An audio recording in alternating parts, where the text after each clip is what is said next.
Hürmetli vatandaşım, lüksümüzü devamlaştırımız. Növbette Amerika'da saylam ciddi ketawatıdı. Saylam rekabeti ciddi ketawatıdı. Biz Amerika kelgili 20 yıldek boldu.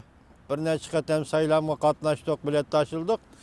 Lekin bundaq ciddi saylamni ko'rib baqqan emas. Bu ciddilik belki hozir Amerikaning demokratik siyosiy tuzumini texmi gavdlantiryapti. Fikir qilish, fikir erkinligi, so'zdagi keskinlik, iboralarda keskinlik, hatta ba'zida haqorat. Mushundaq so'zlar bilan hozir bu saylam jiddiy ketyapti. Bugun biz Orliqda Hillary Clinton xonimning g'albisi ilgirlayotganligi to'g'risida ikki leksiya so'zlagan edik. O bir leksiyamizni YouTube efendi qo'yib bermay to'xtab qoldi.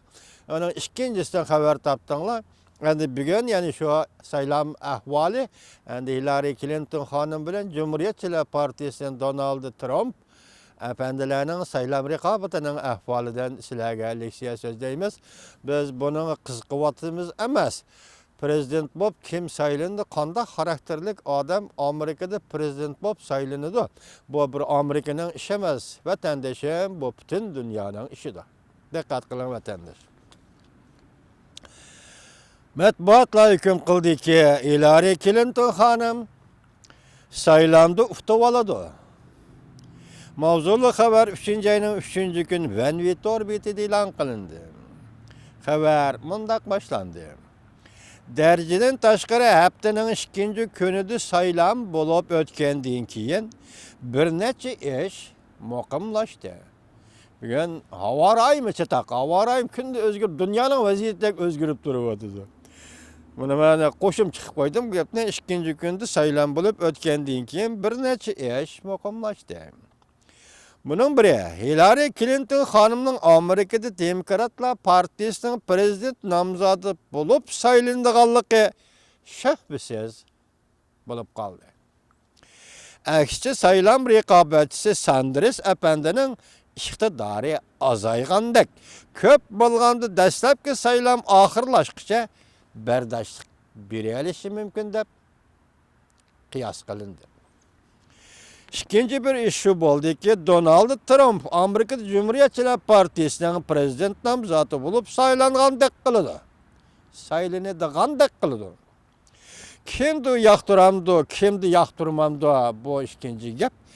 Bu bugun Donald Trump apandining saylamdagi kuchi yoki g'ayrati bir paket bo'lib qoldi. En mühim bir mesele şu bulup kaldı ki Amerika'da Cumhuriyetçiler Partisi iki ciheti bölünüşke berilip güçünü toplap uyuşturup teşkillep Demokratlar Partisi bilen sayılam rekabeti elip berişka gücü yetmeydiğinde kılıdı. Ve ötkende sayılamda iki qatam mağlup bolğan tatır ekimni özgerteydiğindek görünmeydi. Yuqorqi ahvollarni birlashtirib qaraganda biz demoqchi bo'lgan bir jumla. Hillary Clinton xonim Amerika tarixida tunji ayol prezident bo'lib qoladi. Hillary Clinton xonimning saylam raqobatchisi Sanders apandining quyundek kelgan haybisi endi asta-asta pasayishga boshladi.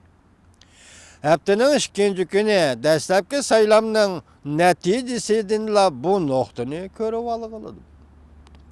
Hillary Clinton xonim shtatda 7 shtatda, Sanders apandi 4 shtatda saylamda g'alaba qilibla qolmay, balki g'alaba qilgan shtatlarning nufusi ko'p strategik ahamiyati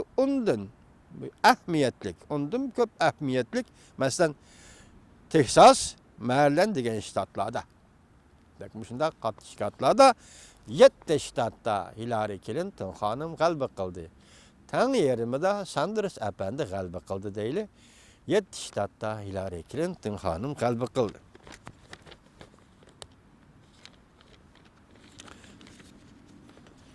Sanders apandini bu shtatda qo'llaydiganlar cheklik bo'lib qoldi.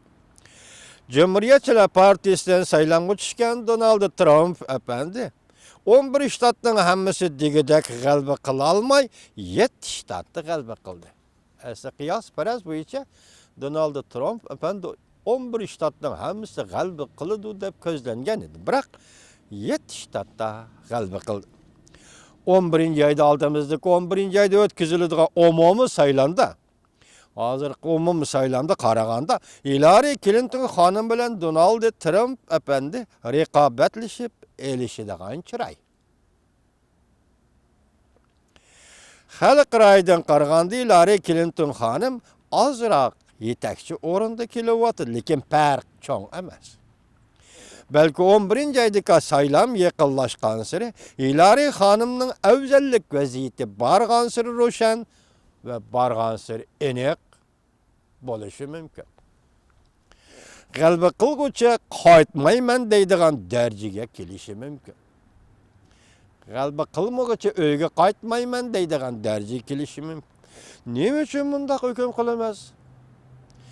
Bundaq muhim ikki tarafdan. Birinchi, Donald Trump Cumhuriyetçiler Partisining asosiy iqimi yoqtirib qo'llaydigan kishi emas. Yoki Cumhuriyetçiler Partisining asosiy iqimidagilar hozir saylom raqobatiga tushgan Donald Trumpni degidek qo'llab ketmaydi ekan. İttifaqlashgan bir niyat, bir maqsad kelgan Cumhuriyetçiler Partisi mi umumiy cho'ng saylamda Demokratlar Partisini mag'lub qila olishi qaraganda o'ng'ayga to'xtamiz kerak.